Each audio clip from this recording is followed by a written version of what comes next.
Introdução.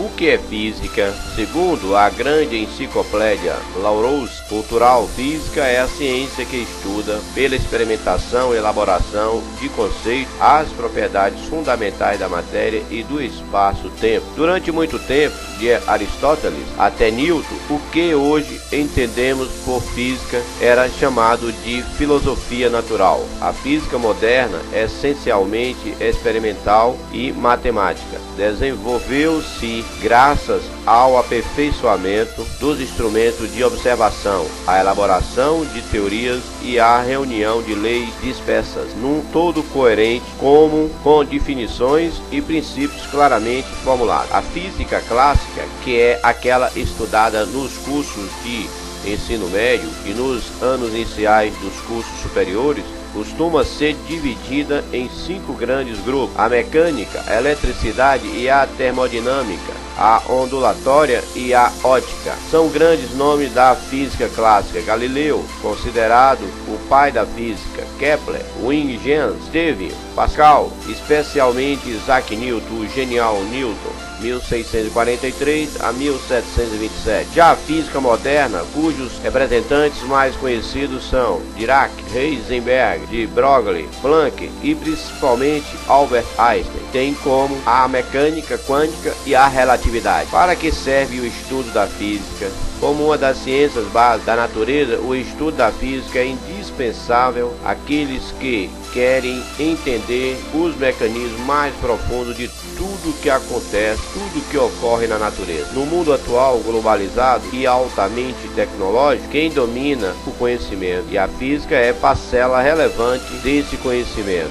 Certamente está à frente dos demais. Além disso, estudar física desenvolve o raciocínio, estimula a imaginação e a criatividade. Dificilmente alguém ligado ao estudo da física fica restrito a esse campo, mas cria essas e circula por muitos outros, contribuindo como certeza para a sua própria cidadania. Um dos maiores físicos do Brasil, o pernambucano Mário Sternberg, 1916-1990, foi também crítico e colecionador de obras de arte, inclusive participando do júri de algumas bienais de São Paulo. Grandezas físicas e unidade. Em sua origem, a palavra física vem do grego e significa natureza. Assim, tudo que ocorre na natureza, isto é, quaisquer acontecimentos tais como a queda de um corpo, o relâmpago, o trovão, o chute de uma bola e a colisão entre dois automóveis, e a repulsão ou atração entre ímãs, etc., são considerados fenômenos físicos. Ao estudar os fenômenos físicos, os cientistas procuram descobrir regras gerais, denominadas leis ou princípios da física. Unidades fundamentais no sistema internacional: metros, quilograma, segundo, ampere, Kelvin. Metro é M, quilograma é kg, segundo é S, ampere A e Kelvin K. Também temos o mol, M-O-L, algarismos significativos. O algarismo significativos é informado através de instrumentos como aparelhos de velocímetro, bússolas, barômetros, termômetros, etc., supondo medidas efetuadas de forma correta. Todos os algarismos da medida são considerados algarismos significativos, inclusive os algarismos duvidosos. Por exemplo, 7,5, 2 algarismos significativos, 7,5, 7,50, 3 algarismos significativos, 7,5 e 0, 0,0028, 2 algarismos significativos, 2 e 8, 0,00280, 3 algarismos significativos, 2, 8 e 0. Portanto, gostaria de ressaltar que 0 à esquerda não tem significado antes e depois da vírgula. Notação científica. Em ciência é usual e recomendável escrever números, principalmente os muitos grandes ou muitos pequenos, utilizando a notação científica. Exemplo: 5, 0, 0, 0, 0, 0, 0, 0, 0, 0. Isso é igual a 5 vezes 10 à nona.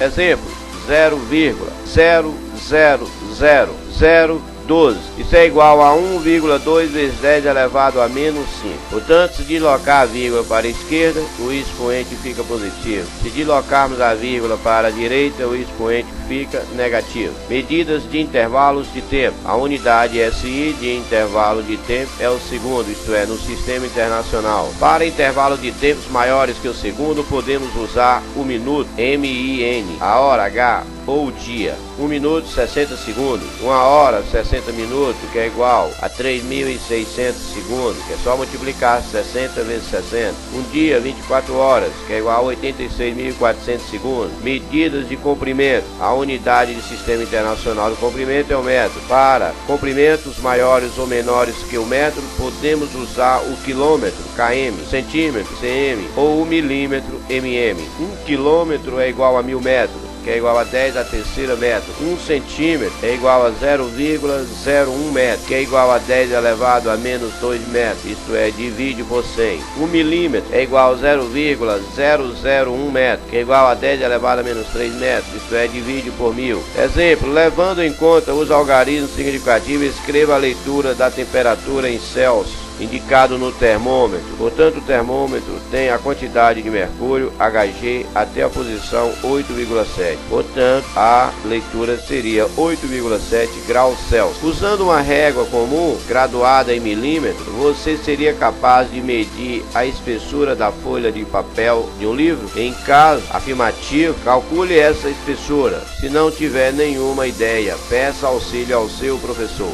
Portanto, se o livro tiver 100 folhas, portanto, você pega o livro de 100 folhas e mede 10 centímetros de espessura. Faz a proporção, a regra de 3. 100 folhas é igual a 10 milímetros. Uma folha é X. Acha o valor de X. Que a resposta vai dar X é igual a 0,1 milímetro. Descrição de movimento. Movimento e repouso. Suponha um passageiro confortavelmente sentado numa poltrona de um ônibus que trafega a 80 km por hora em uma estrada. Esse passageiro está parado ou em movimento. Sem pensar muito, poderíamos dizer que o passageiro está parado, pois quem se movimenta de fato é o ônibus. No entanto, vale a pena discutir um pouco mais sobre o assunto. Se o passageiro está parado, porque normalmente ele não desce do ônibus que está a 80 km por hora. Na realidade, o passageiro sabe que ele próprio está a 80 km por hora em relação à estrada e que seria muito arriscado descer do ônibus com essa velocidade, embora ele esteja parado em relação à poltrona ou outras partes do ônibus em que viaja. Observe que o mesmo passageiro pode estar em repouso, parado ou em movimento, dependendo do referencial, poltrona ou estrada escolhido. Movimento e repouso são conceitos relativos, isto é, dependem de um referencial. Escolher um referencial para saber se o corpo está em repouso ou em movimento. Basta verificar se a posição do corpo varia ou não no decorrer do tempo. Um corpo está em movimento quando sua posição em relação a um referencial varia no decorrer do tempo. Caso contrário, está em repouso. Observação referencial pode ser um corpo ou um sistema de eixos adotados como referência. Partícula ou ponto material. Suponha novamente um ônibus percorrendo uma estrada. Embora um ônibus não seja tão pequeno, suas dimensões, tamanhos são desprezíveis no estudo de seu movimento ao longo da estrada. Nessa situação, ele é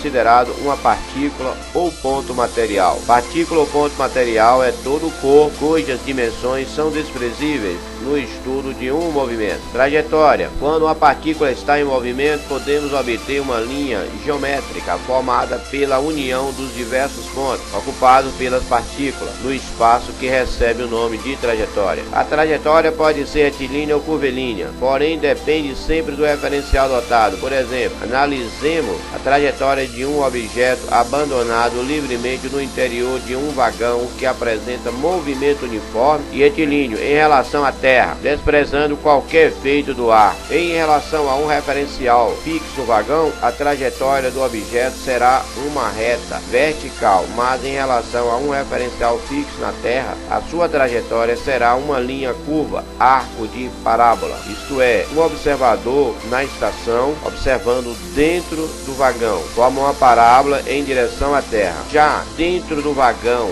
o observador olhando para a superfície, ele tem uma linha reta. Num outro exemplo, suponha a trajetória de um ponto marcado na extremidade da hélice de um avião em movimento. No referencial do avião, a trajetória será circular, mas no referencial da Terra, a trajetória será helicoidal, tipo espiral de caderno. Um avião voando horizontalmente deixa cair uma bomba. Desprezando a resistência do ar, escreva qual é a trajetória da bomba. Em relação a um referencial fixo na Terra, em relação à Terra, a trajetória é um arco de parábola. Em relação a um referencial fixo no avião, em relação ao avião, a trajetória é uma linha reta. Posição ao longo de uma trajetória. Posição inicial e posição final. Posição inicial 4 metros, posição final 6 metros. Velocidade média é a variação do espaço dividido pela variação do tempo. Intervalo de tempo, ΔT decorrido, é a diferença entre o instante final e o instante inicial, isto é, ΔT é igual a tempo final menos tempo inicial. Variação de posição, ΔS é igual a posição final menos posição inicial. A velocidade média é o quociente da variação da posição ΔS e o correspondente intervalo de tempo. Velocidade média é ΔS sobre ΔT. ΔS é posição final menos posição inicial. ΔT é igual a tempo final menos tempo inicial. Velocidade instantânea. Velocidade instantânea significa velocidade num dado instante e não num intervalo de tempo. O velocímetro dos automóveis é um aparelho que permite medir a velocidade instantânea, pois a qualquer momento em que se queira saber a velocidade do carro, basta olhar a indicação do ponteiro. Geralmente a indicação dos velocímetros é dada em km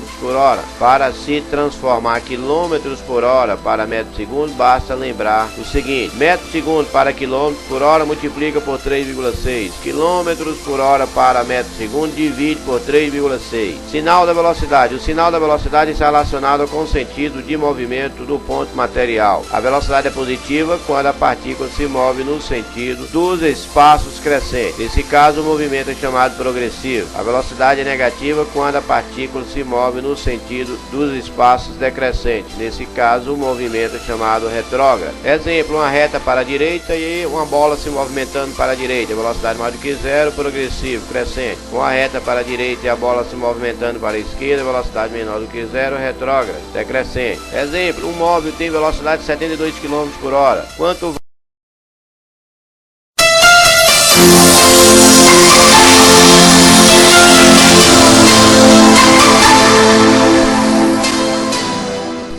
movimento uniforme. Se um ponto material em movimento, geralmente denominado móvel, apresenta uma velocidade constante no decorrer do tempo, diremos que ele executa um movimento uniforme, MU. Nessas condições, a velocidade em qualquer instante apresenta o mesmo valor que a velocidade média. Função horária do MU.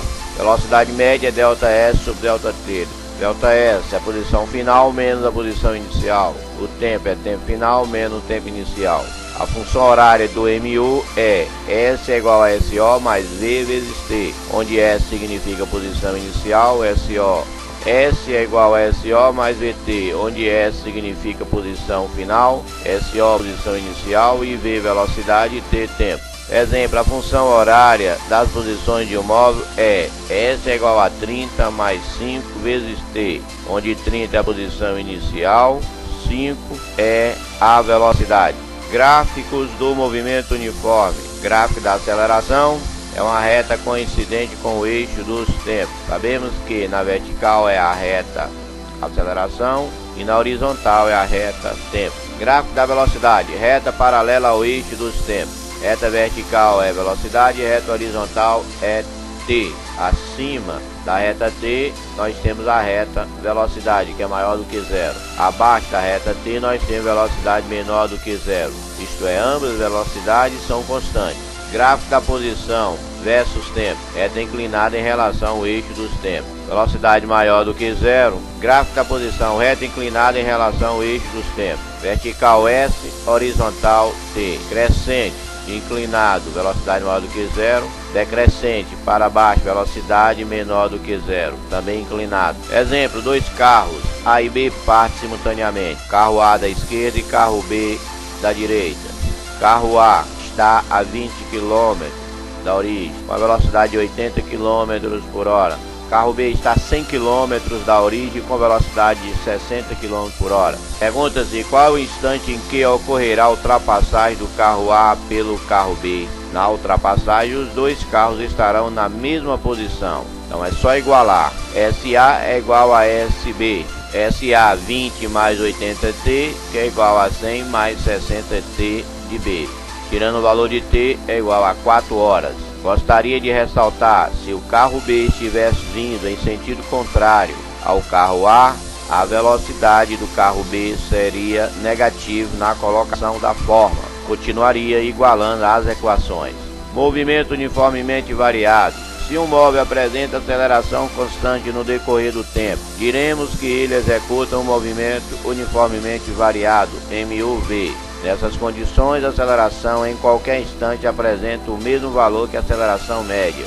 No instante inicial, a velocidade inicial é VO. No instante T, a velocidade é V. A aceleração média nesse intervalo de tempo será a aceleração média é ΔV sobre ΔT. A função horária das velocidades do MUV é a seguinte: V é igual a VO mais A que multiplica T. V é velocidade variável, VO velocidade inicial constante, A aceleração e T o tempo, onde VO e A são constantes, A diferente de zero e V e T são variáveis.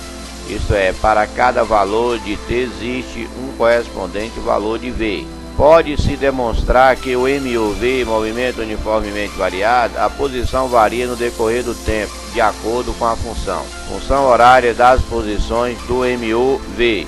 S é igual a SO mais VO vezes T mais aceleração vezes tempo ao quadrado dividido por 2. S é igual a SO mais VO mais aceleração dividido por 2 vezes tempo ao quadrado. Note que a função horária das posições do MUV é do segundo grau, porque tem T ao quadrado. Um móvel varia sua posição no decorrer do tempo obedecendo a função S é igual a 9 mais T, S é igual a 9 mais 3 que multiplica T, menos 2 vezes T ao quadrado. Nesse caso, acelera A dividido por 2, que é igual a menos 2. Portanto, A é igual a menos 4 metros por segundo ao quadrado. Estou dizendo A dividido por 2 porque a aceleração dividido por 2 igual a menos 2 porque no lugar de A tem menos 2.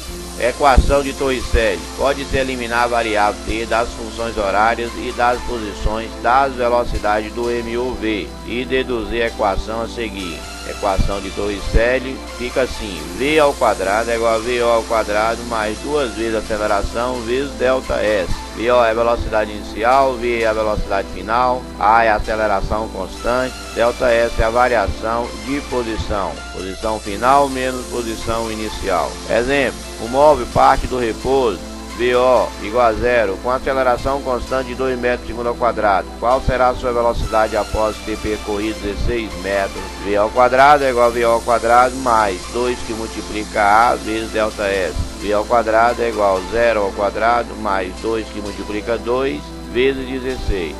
Portanto, V ao quadrado é igual a 64. V é igual a raiz de 64, que é igual a 8 metros por segundo.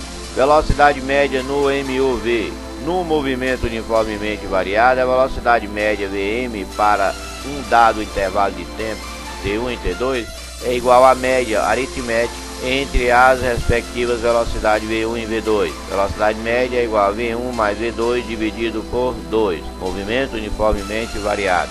Exemplo: um objeto realizando o MUV apresenta velocidade de 6 metros por segundo no instante 4 segundos e velocidade de 12 metros por segundo no instante 7 segundos. Calcule sua aceleração média nesse intervalo de tempo. A m é igual a 12 menos 6 dividido por 7 menos 4, que vai dar 2 metros por segundo ao quadrado. Calcule a velocidade média no referido intervalo de tempo. Vm é igual a V1 mais V2 dividido por 2.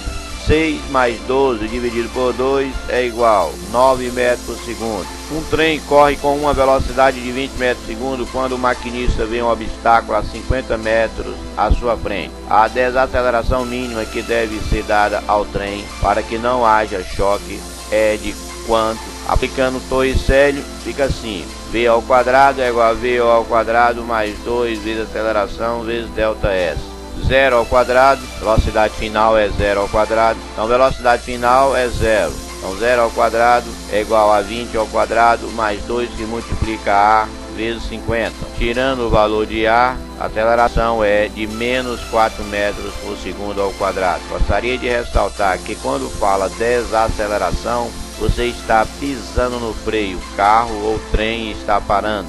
Gráficos do MUV, gráfico da posição versus tempo. S é igual a SO mais VOT mais AT2 dividido por 2. Função do segundo grau, parábola. A maior do que zero com cavidade voltada para cima. A menor do que zero com cavidade voltada para baixo. Por exemplo, se a aceleração é maior do que zero com cavidade para cima, o primeiro trecho é velocidade menor do que zero. Segundo trecho, velocidade maior do que zero. Para o ponto mais alto e o ponto mais baixo, a velocidade é igual a zero para ambas parábolas. Gostaria de ressaltar que esse gráfico, a posição é vertical e o tempo é horizontal. Resumo dos gráficos do MUV. S é igual a SO mais VOT mais AT2 dividido por 2. Função do segundo grau. S é vertical, tempo na horizontal. A aceleração maior do que zero com cavidade da parábola para cima. Aceleração menor do que zero com cavidade para baixo. Sabemos que no ponto mais baixo e no ponto mais alto a velocidade é igual a zero. Equação linear. V é igual a VO mais AT. Função do primeiro grau. Eixo vertical, velocidade. Eixo horizontal, tempo. Velocidade maior do que zero com a reta crescente. Na parte de cima, acelerado, na parte de baixo, retardado. Reta decrescente, de cima para baixo. Na parte de cima, retardado. Na parte de baixo, acelerado. Aceleração constante, função constante. Vertical, aceleração, horizontal, tempo. Na horizontal acima, a aceleração é maior do que zero. Abaixo, a aceleração é menor do que zero. E ambas constantes.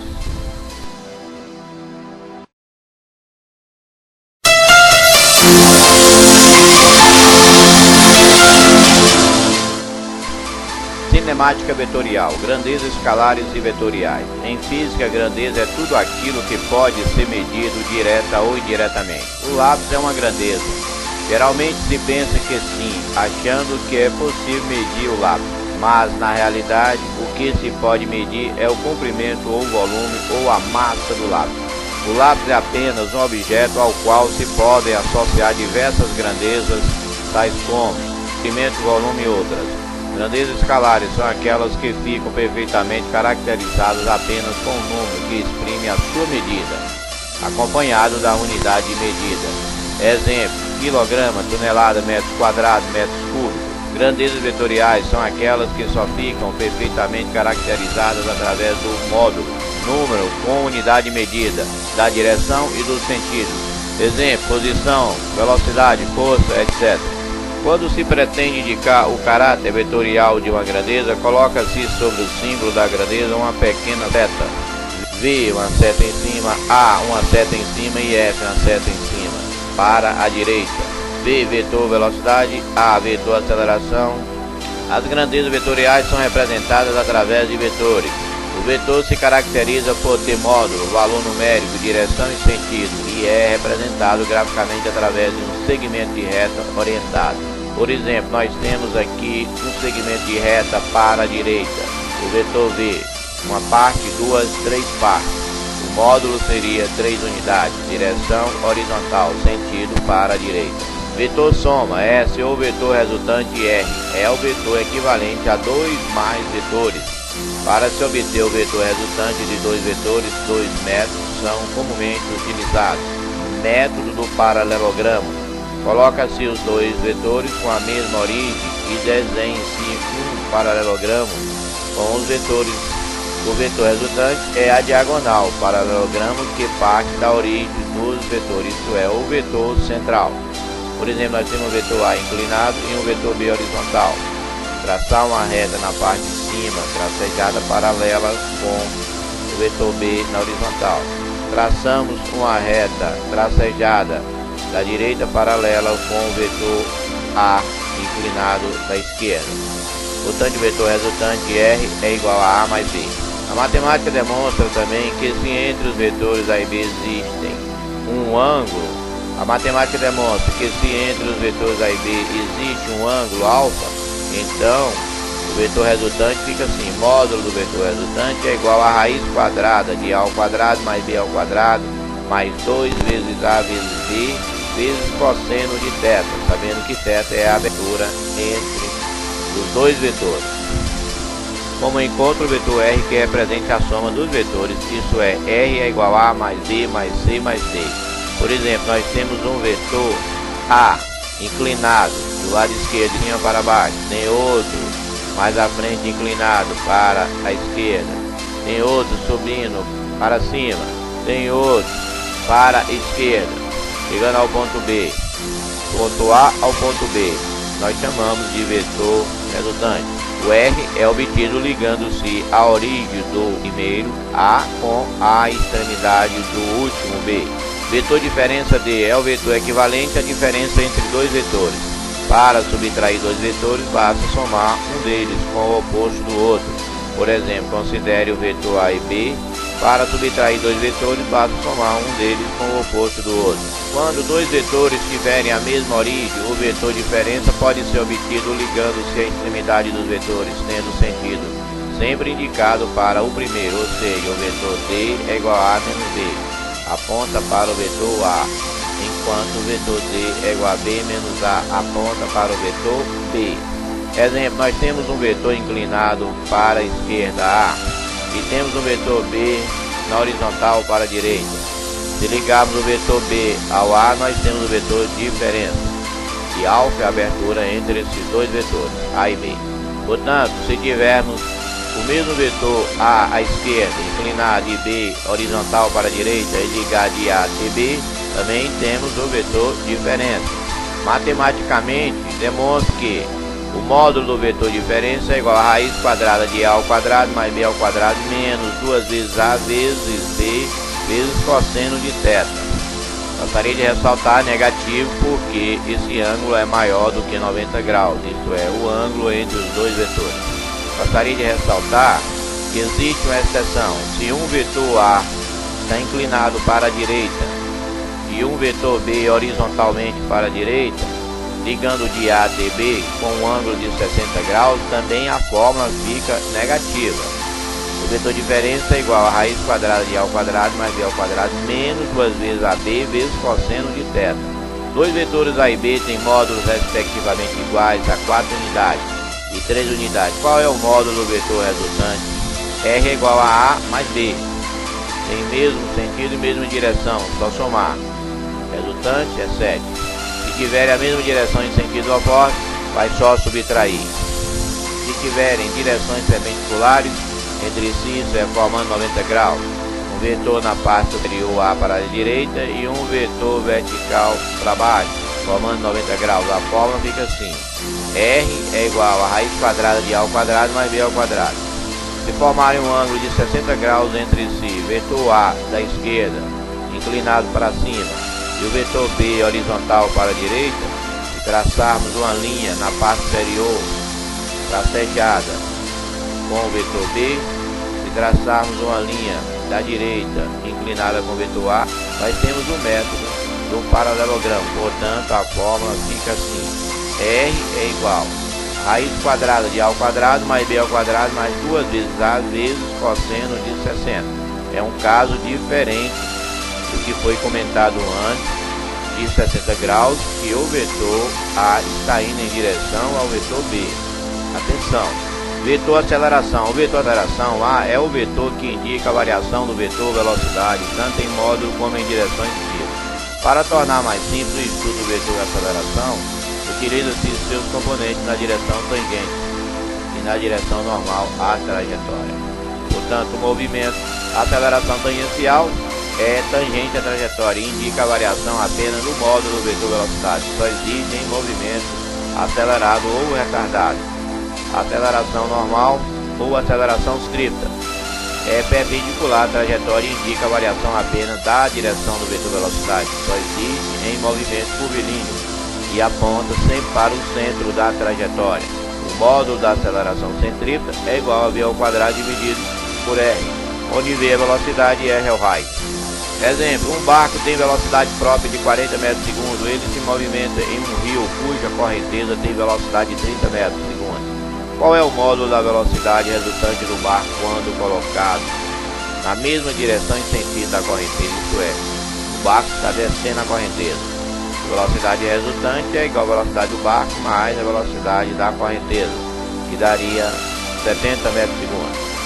Na mesma direção, em sentido contrário ao da correnteza, isto é, o barco está subindo a correnteza. Velocidade resultante é igual à velocidade do barco menos a velocidade da correnteza, que seria 10 metros por segundo. Na direção perpendicular à da correnteza, isto é, o barco está atravessando o rio, portanto ficaria um vetor para cima, velocidade do barco, e vetor horizontal, velocidade da correnteza. E entre esses dois vetores nós temos a resultante, porque está entre os dois vetores que está formando 90 graus. Velocidade resultante é igual a raiz quadrada da velocidade do barco ao quadrado mais velocidade da correnteza ao quadrado. Substituindo os valores aí, vai encontrar 50 metros por segundo. Uma partícula descreve um movimento circular de raio igual a 1 metro.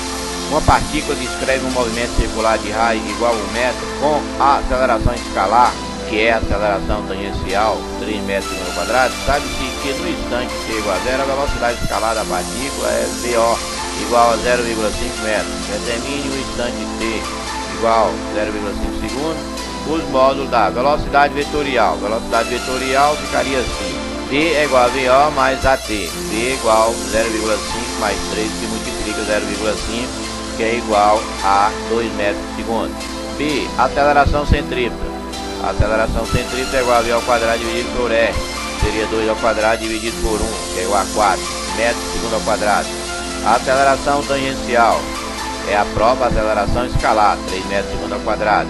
A aceleração vetorial, que é a resultante, é igual a raiz quadrada de 3 ao quadrado mais 4 ao quadrado, que é igual a 5 metros por segundo ao quadrado.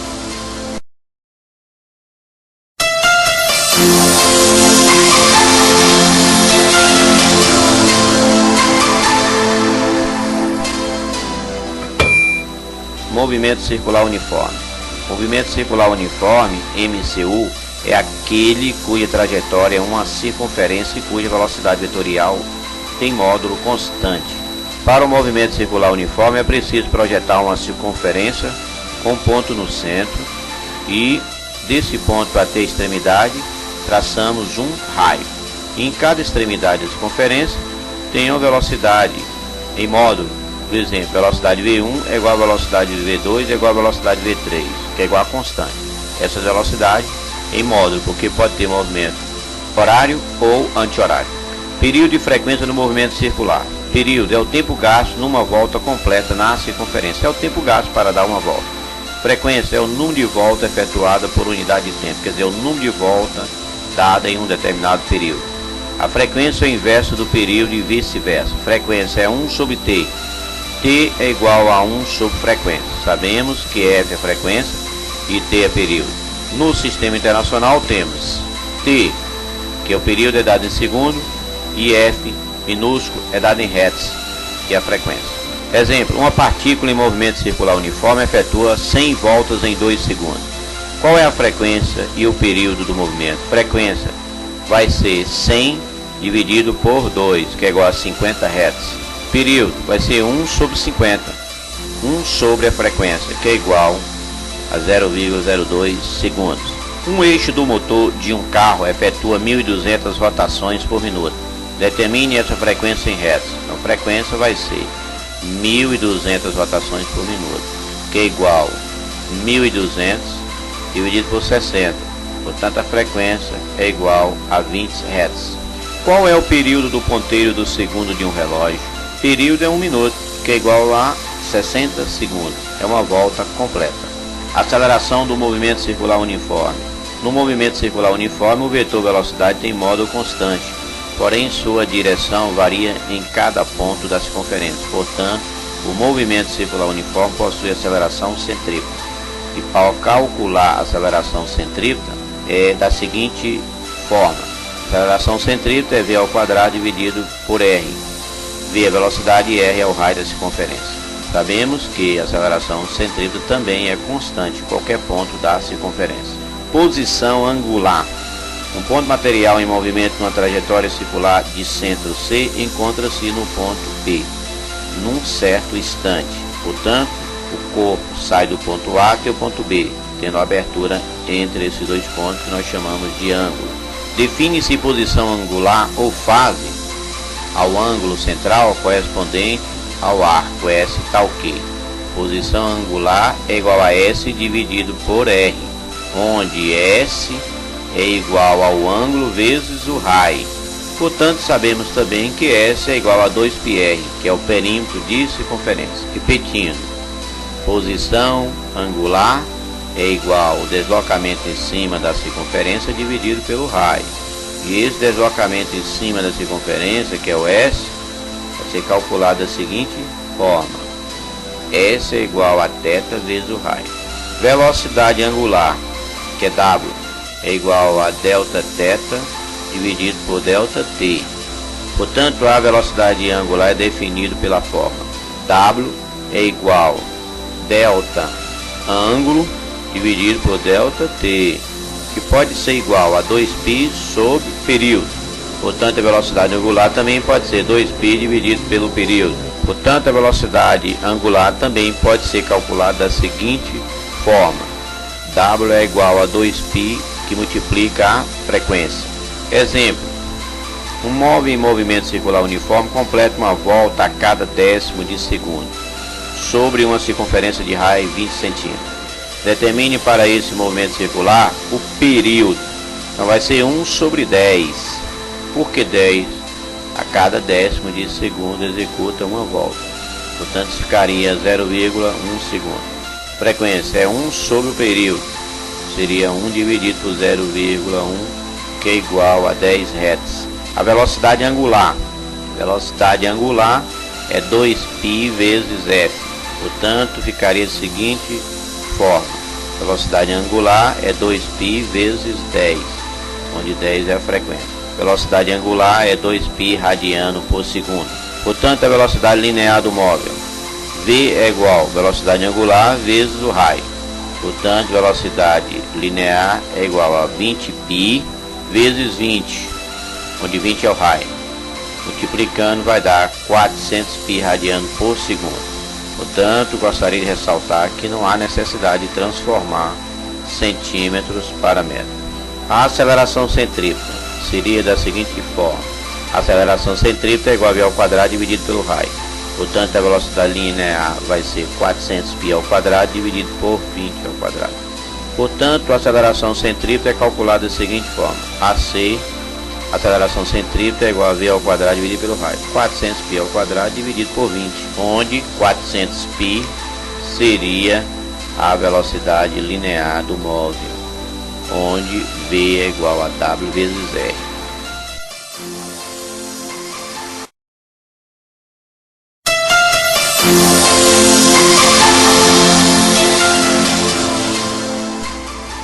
Atrito é uma força contrária ao movimento relativa entre as superfícies em contato. Você é capaz de andar normalmente sobre uma superfície bem lisa, como a de um piso de granito ensaboado ou uma pista de patinação de gelo? A experiência mostra que isso é bastante difícil. Por que motivo? Na realidade, quando andamos para frente, fazemos com os nossos pés uma força para trás no piso em que nos apoiamos. A força de atrito é sempre contrária à tendência de movimento relativo entre a superfície em contato. Atrito estático e atrito dinâmico. A força de atrito estático é a força que atua no corpo enquanto não se inicia o processo de escorregamento. A força de atrito dinâmico é a força que atua no corpo enquanto ele está em movimento. Força de atrito máxima. Força de atrito máxima é igual a μ vezes normal. Sabemos que μ é o coeficiente entre o pneu e a superfície, ou seus pés e a superfície. E a normal é calculado da seguinte forma: normal é igual a peso, e peso é igual a massa vezes gravidade. É só calcular o valor de peso e substituir na normal. μ é o coeficiente estático, depende da natureza da superfície em contato. Superfície polida e lubrificada tem menor atrito. Força de atrito dinâmica também é calculada semelhante à força de atrito máxima. Φ dinâmico é igual a μ dinâmico vezes normal. Verifica-se que o módulo de Φ d é menor do que o módulo de Φ máximo, isto é, O valor da força de atrito diminui quando o movimento se inicia. O valor do módulo de força de atrito dinâmico é praticamente constante, independe da velocidade do corpo e proporcional ao valor da compressão normal que o corpo exerce na superfície. Portanto, a fórmula para calcular a força de atrito é μ vezes normal. Portanto, repetindo, a força de atrito dinâmica é menor do que o módulo da força de atrito máxima, que é calculado pela mesma forma. Φ é igual a μ vezes normal. Portanto, se pegarmos um bloco e aplicar uma força para a direita, há uma força de atrito sentido contrário, que é um vetor projetado entre o bloco e a superfície, que nós chamamos de força de atrito. Portanto, se pegarmos um bloco e aplicar uma força para a direita, há uma força sentido contrária para a esquerda entre o bloco e a superfície, que nós chamamos de força de atrito, que depende do μ vezes a normal. Portanto, se colocarmos dois blocos amarrados um no outro e puxar o primeiro bloco, existe uma força no sentido contrário no segundo bloco, que nós chamamos de força de atrito, que é a força Φ. A fórmula ficaria o seguinte: a força aplicada F menos a força Φ é igual a massa total vezes a aceleração. Essa massa total é a massa do corpo A mais a massa do corpo B. É só aplicar os valores e desenvolver.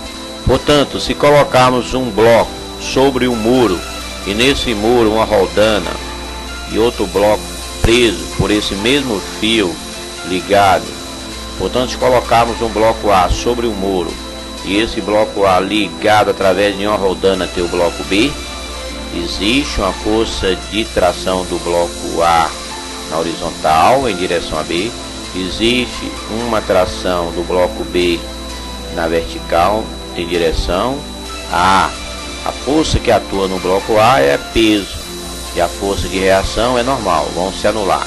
E a força sentido contrário ao bloco A, que nós chamamos de Φ. Portanto, a fórmula peso de B menos Φ é igual a massa de A mais massa de B vezes a aceleração, onde Φ é igual a μ vezes normal.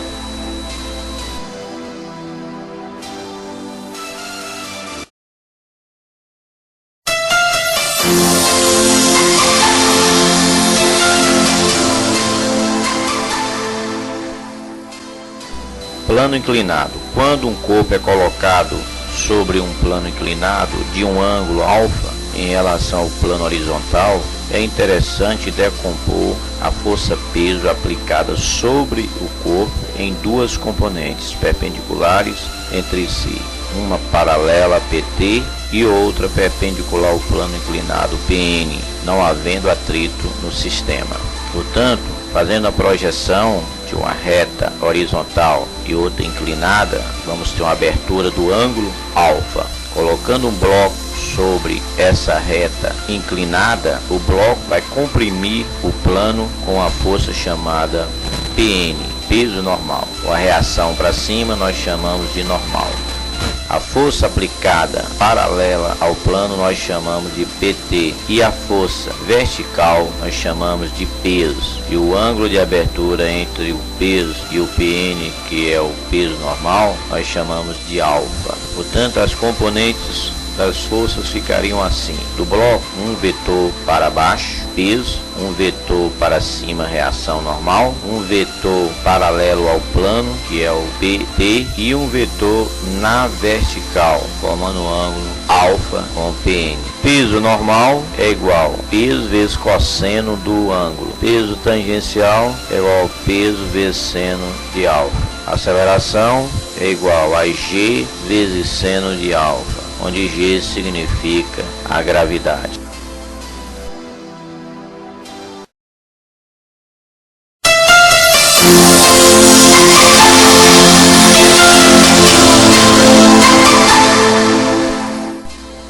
Dinâmica dos movimentos curvilíneos.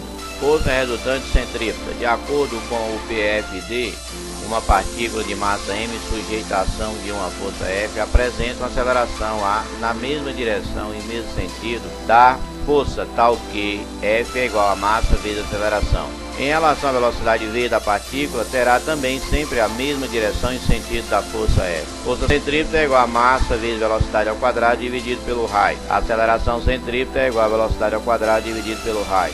Componente da força resultante. De uma maneira geral, se uma partícula estiver em movimento não retilíneo e não uniforme, a força resultante aponta para a parte de dentro da curva e pode ser decomposta em duas componentes, uma tangencial à trajetória, tal como o vetor velocidade v, e outra normal perpendicular à tangente. Força tangencial é igual a massa vezes aceleração tangencial. Força centrípeta é igual a massa vezes velocidade ao quadrado dividido pelo raio. Portanto, força centrípeta para o centro e força tangencial na tangente formam um ângulo 90 graus. O vetor entre esses dois vetores, que é o vetor de equilíbrio, é calculado da seguinte forma: F é igual a raiz quadrada da força tangencial ao quadrado mais a força centrípeta ao quadrado. Quando uma partícula descreve uma trajetória curvilínea, há uma componente centrípeta da força resultante. Tal componente tem sempre um agente físico responsável. Por exemplo, ao fazer uma curva num solo plano, a componente centrípeta da resultante é a força de atrito entre os pneus e o solo. Portanto, o carro fazendo a curva tem a força peso na vertical para baixo e uma força de reação para cima que nós chamamos normal. E peso é igual a normal. Portanto, peso é igual a massa vezes gravidade. Portanto, normal também vai ficar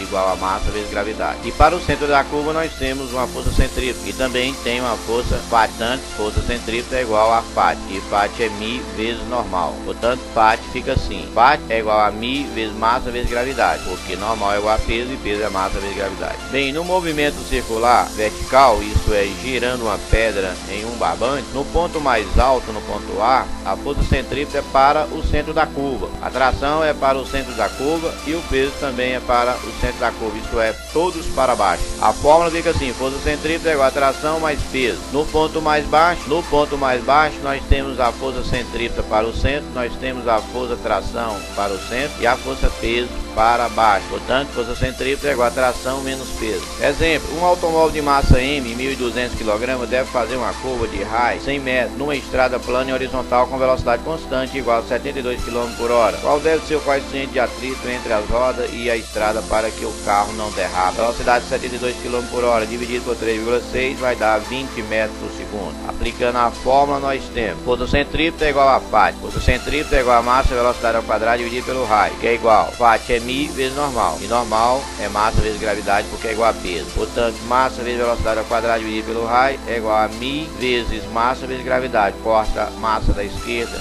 e massa da direita. Mi é igual a v ao quadrado dividido pela gravidade que multiplica o raio. Substituindo os valores, mi é igual a 0,4. Não tem grandeza porque é adimensional. Um motociclista descreve uma circunferência vertical num globo da morte de 4 metros de raio. Que força é exercida sobre o globo no ponto mais alto da trajetória, isto é, anormal? Se a velocidade da moto aí é de 12 metros por segundo, a massa total do motociclista mais a moto é de 150 kg. Portanto, no ponto mais alto tem uma força centrípeta para baixo, tem uma normal para baixo, também tem uma força peso para baixo. Força centrípeta é igual a normal mais peso. É só substituir os valores e encontrar a normal, que é igual a 3.900 N. Gostaria de ressaltar que nas extremidades desse movimento circular, na vertical, isto é, no ponto C à esquerda e no ponto D da direita, a força peso fica perpendicular ao movimento, portanto não é possível calcular nenhuma componente.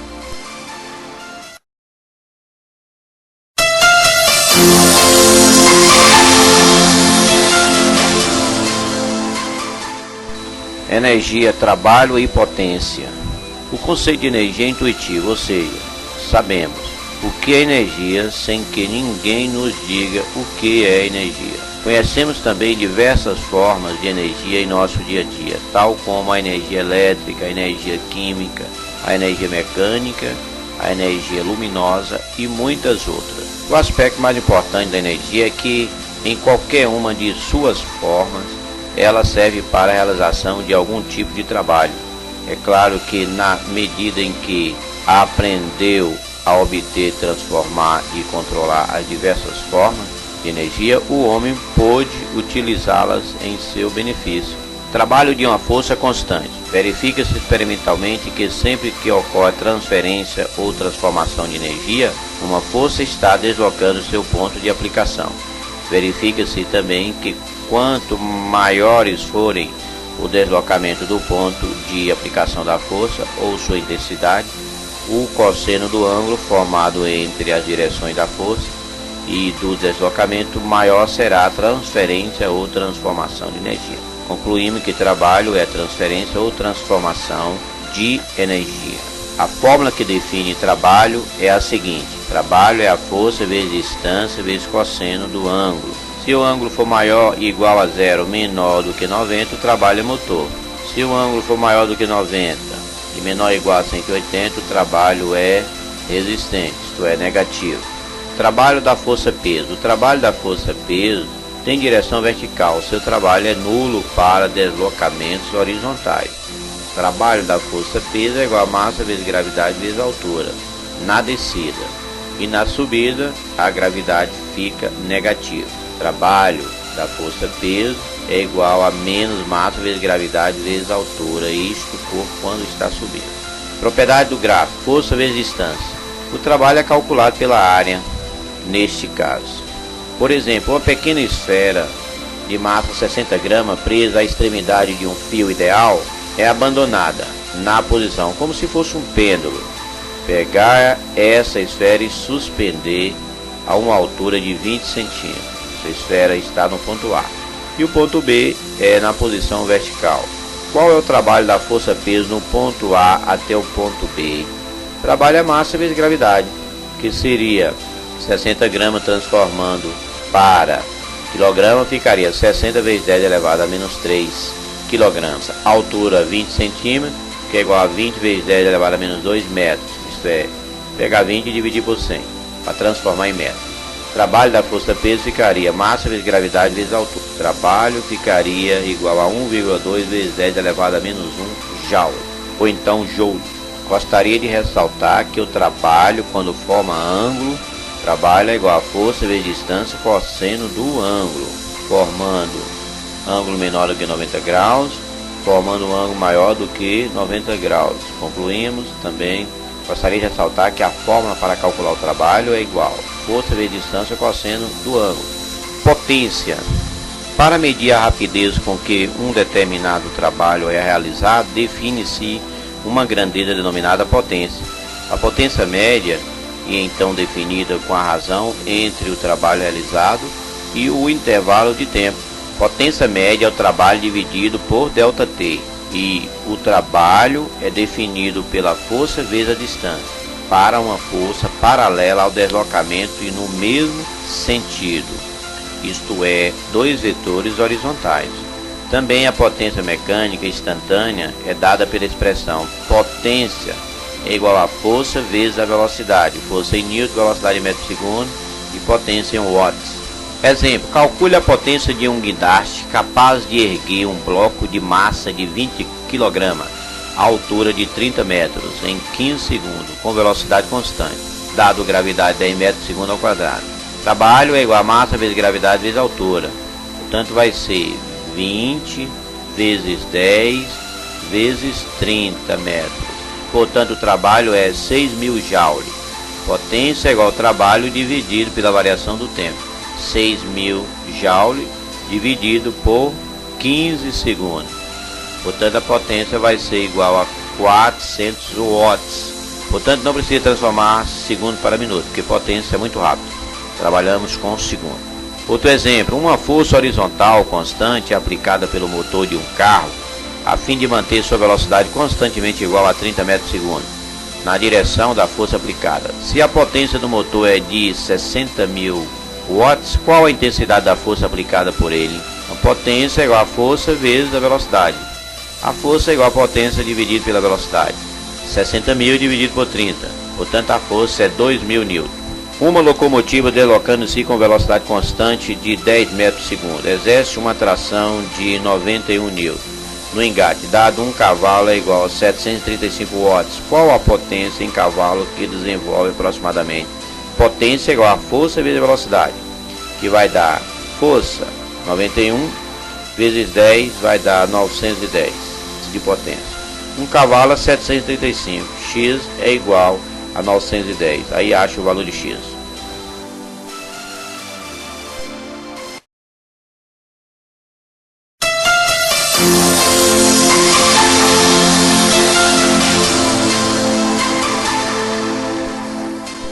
Conservação da energia mecânica. Dizemos que um corpo possui energia sempre que ele é capaz de realizar trabalho.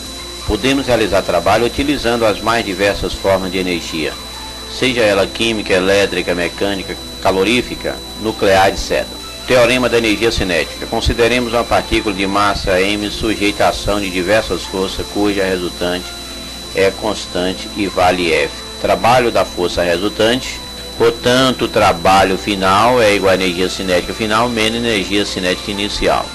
Exemplo: um corpo de massa 2 kg apresenta velocidade inicial VO 10 metros por segundo. Sob a ação de uma força F, sua velocidade passa a ser 30 metros por segundo. Mais adiante, determine o trabalho realizado por essa força. Então, o trabalho da força resultante é igual à variação da energia cinética. O trabalho da força resultante é a energia cinética final menos a energia cinética inicial. Portanto, o trabalho da força resultante é igual a 2, que é a massa, vezes 30 ao quadrado, que é a velocidade final, dividido por 2, menos 2, que é a massa, vezes 10, que é a velocidade inicial ao quadrado, dividido por 2. Trabalho é igual a energia cinética final menos energia cinética inicial, que ficaria 900 menos 100, que é igual a 800 joule, ou então joule. Outro exemplo: se colocar um bloco e puxar e pedir para calcular o trabalho, fica da seguinte forma: trabalho é igual a força vezes distância vezes cosseno do ângulo. Calcule a velocidade final do bloco, sabendo-se que ele partiu do repouso e a força F constante atuou nos primeiros 10 metros do deslocamento. Isso é um bloco sobre a superfície sendo puxado para a direita com a força F, onde essa força é 40 N e a massa é 2 kg.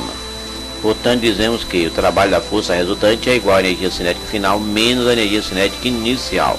Sabemos que o trabalho da força resultante também é tirado pela força de distância cosseno de θ.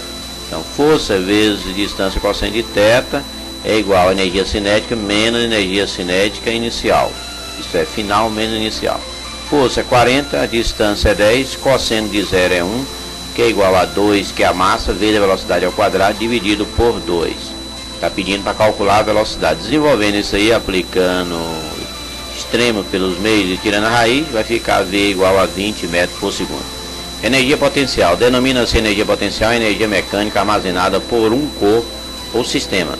Se o sistema for uma mola ou um elástico ligado a uma partícula, tem-se energia potencial elástica. Se o sistema for uma partícula num campo gravitacional, tem-se energia potencial gravitacional.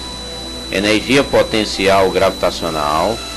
Considere uma partícula de massa m situada a uma altura h em relação ao solo, que será o nível de referência. Portanto, um corpo localizado a uma certa altura depende da altura, da massa e da gravidade. A gravidade nós todos sabemos que é a força com que a Terra atrai os corpos, isto é, a nível da superfície. Energia potencial é definido pela massa vezes gravidade vezes altura, onde a massa é em quilograma, gravidade em metro por segundo e a altura em metro. Energia potencial elástica. A energia potencial elástica, uma mola presa no forro da nossa casa, puxando essa mola para baixo, há uma deformação X. Há uma força para baixo que chamamos de força de aplicação e uma força para cima que nós chamamos de força elástica.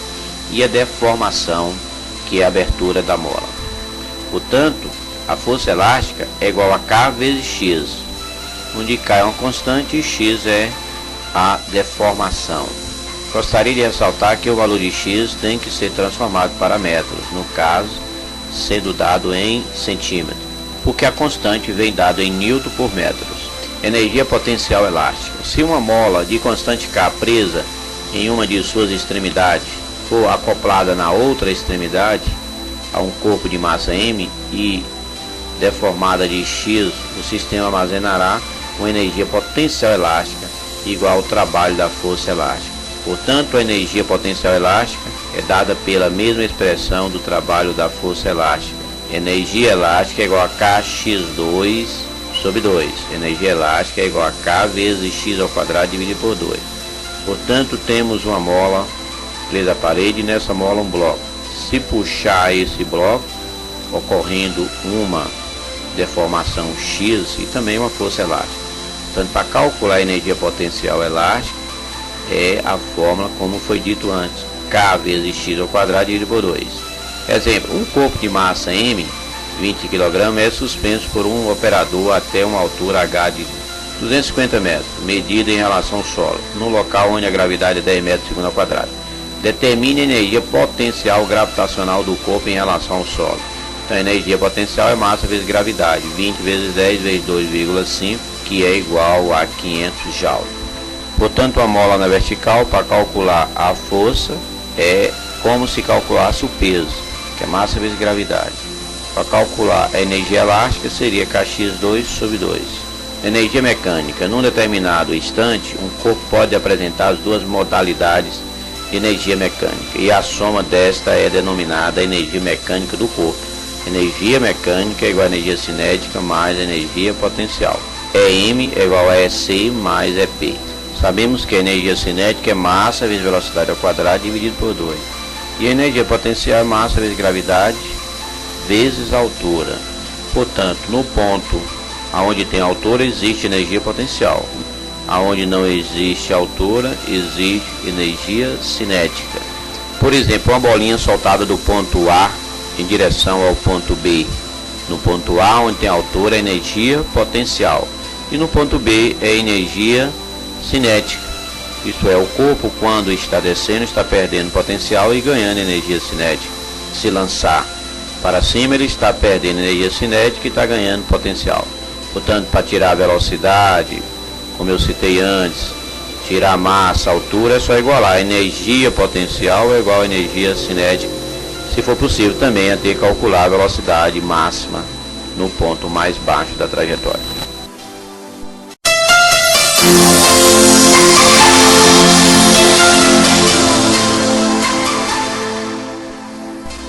Leis de Newton. Primeira lei de Newton, ou princípio da inércia. Inércia é a propriedade da matéria de resistir a qualquer variação de sua velocidade, seja essa variação em módulo ou em direção e sentido. Por exemplo, um carro, ao fazer uma curva, tende a sair pela tangente e manter a direção da velocidade que possuía por inércia. Exemplo, um passageiro dentro de um ônibus que arranca bruscamente sente-se projetado para trás em relação ao ônibus, porque tende a permanecer em repouso por inércia. Se um ônibus está em movimento retilíneo e freia bruscamente, o passageiro sente-se projetado para a frente do ônibus, pois tende a permanecer em movimento por inércia. Segunda lei de Newton, o princípio fundamental da dinâmica. A resultante das forças aplicadas em uma partícula produz uma aceleração na mesma direção e sentido da força resultante e de intensidade proporcional ao valor desta. Sabemos que força é massa vezes aceleração. Terceira lei de Newton, ou princípio da ação e reação. As forças de ação e reação são aplicadas em corpos diferentes, não podendo se equilibrar mutuamente. As forças sempre aparecem aos pares, isto é, não existe ação sem a correspondente reação. Noção de força. Força é um agente físico capaz de movimentar, parar ou deformar um corpo. Se pegarmos uma mola fixa e puxar, estamos aplicando uma força. Puxando ou comprimindo a mola, estaremos aplicando uma força sobre ela. Como consequência, a mola se deforma, esticando-se ou comprimindo-se. Força resultante é uma força imaginária que produz sozinha um efeito equivalente ao de todas as forças aplicadas sobre uma partícula. Se amarrarmos uma corda em uma árvore e uma pessoa A puxar para um lado e a pessoa B puxar para o outro lado, então a força entre essas duas forças nós chamamos de força resultante. E força resultante é igual a F1 mais F2. Equilíbrio estático, sinônimo de repouso. Equilíbrio dinâmico, sinônimo de movimento retilíneo uniforme. A força resultante é a seguinte: se pegarmos um bloco e aplicarmos uma força para a direita, então a força resultante é igual a massa vezes aceleração. Se pegarmos um outro bloco e aplicarmos duas forças, dizemos que F1 mais F2 é igual a massa vezes aceleração. Essas duas forças seriam aplicadas para a direita. Se pegarmos um bloco e aplicar uma força F1 para a direita e uma força F2 para a esquerda, dizemos que F1 menos F2 é igual a massa vezes aceleração. F1 é maior, por isso que subtraímos de F2. Se pegarmos um bloco e aplicarmos uma força vertical para cima e uma força na horizontal para a direita, forma 90 graus, então a força resultante é igual a raiz quadrada de F1 ao quadrado mais F2 ao quadrado, que é igual a massa vezes aceleração. Peso é o nome dado à força de campo, com a qual os corpos, em especial a Terra, atraem outros corpos, devido ao campo gravitacional. Portanto, força é massa vezes aceleração e peso é igual a massa vezes gravidade. Qualquer corpo caindo de uma certa altura tem a força peso, porque depende da massa e depende da aceleração gravitacional, que é 10 metros por segundo ao quadrado, na superfície da Terra. 1 kg-força equivale a 9,8 N. A massa é uma grandeza fundamental da mecânica e pode ser obtida através de balanças, enquanto o peso é uma grandeza derivada que pode ser medido através de dinamômetro, balanças de mola. Portanto, a força de ação é igual à força de reação. Se pegarmos um ímã, corpo A, e do outro lado pegar um pedaço de ferro, corpo B, a força projetada no ímã é FBA e a força projetada no ferro é AB. Então existe uma força de atração de A para B e existe uma força de atração de B para A. FAB é a força com que o ímã A atrai o ferro B. A força BA é a força com que o ferro B atrai o ímã A. É um par de ação e reação. Um exemplo, um barco com motor de popa, na parte do fundo do barco, vai para frente graças à ação da hélice, que ao girar suas pás empurra a água para trás. A água reage e empurra o barco para frente. Portanto, na frente do barco nós temos a proa, no motor do barco nós temos a popa. Um foguete empurra para trás os gases produzidos em seu interior. A reação dos gases sobre o foguete é que impelem o mesmo para frente. Então a força dos gases faz com que o foguete se projeta para frente. Portanto, a força para trás é a força de reação, que é a força dos gases, e a força para frente é a força do motor do foguete. Há uma força de ação para frente e uma força para trás de reação. A força de reação nós sabemos que é os gases liberados. E a força para frente é a força do motor. Força de tração. Um fio esticado aplica nos pontos onde está preso uma força chamada tração, que tem a direção do fio. Se o fio puder ser considerado um fio ideal, as trações nas duas extremidades terão o mesmo módulo. O fio ideal é aquele que teoricamente tem massa nula e comprimento invariável. Portanto, se amarrar um barbante na parede e esticar, existe um vetor na sua mão com sentido para a parede, menos T. Existe um vetor na parede no sentido da sua mão, T. A força T é aplicação pelo homem e a força menos T é aplicação pela parede. Portanto, se colocarmos um bloco sobre outro bloco, passando uma corda por uma rodana, pendurando outro bloco, quer dizer, o bloco A está sobre uma parede e o bloco B está pendurado nessa rodana. Então, para baixo, no bloco B, existe uma força peso e para cima existe uma tração 2. No bloco A, existe uma força peso, PA, e existe uma reação, nós chamamos de normal. E na tração existe uma força T1 em direção a B. Portanto, as forças de tração fica assim: a tração de A fica direcionada para a direita e a tração em B fica direcionada para cima. Portanto, normal é igual a peso, se anula. Portanto, para calcular fica da seguinte forma: peso de B menos T2 é igual a massa de B vezes aceleração. Portanto, repetindo, peso de B menos T2, que é a tração de B, é igual a massa de B vezes a aceleração.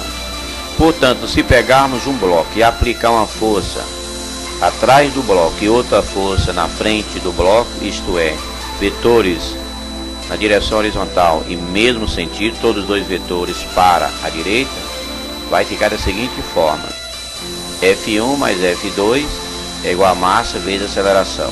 Portanto, se colocarmos um bloco sobre uma superfície, existe uma força para baixo, peso, e uma força para cima normal, que se anulam. Aplicando uma força no fundo desse bloco e outra força na frente, ficaria da seguinte forma: F1 mais F2 é igual a massa vezes a aceleração. Da mesma maneira que antes. Portanto, se pegar um bloco A, colocar junto de um bloco B e aplicar uma força no bloco A, isto é, empurrando o bloco B, a fórmula fica da seguinte maneira: a força aplicada no bloco A é igual a massa de A mais massa de B vezes a aceleração. Força na vertical. A força vertical para baixo é chamada de força peso, que é a força que a Terra atrai os corpos, e a força contrária chamamos de normal, reação se estiver esse corpo sobre uma superfície.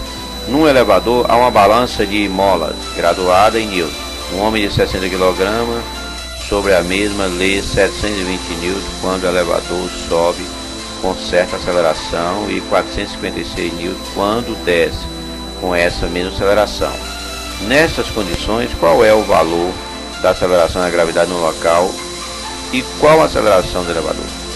Portanto, quando sobe, o homem dentro do elevador, as componentes força fica da seguinte forma: a força peso para baixo, a normal para cima e a força resultante que está sendo aplicada para cima.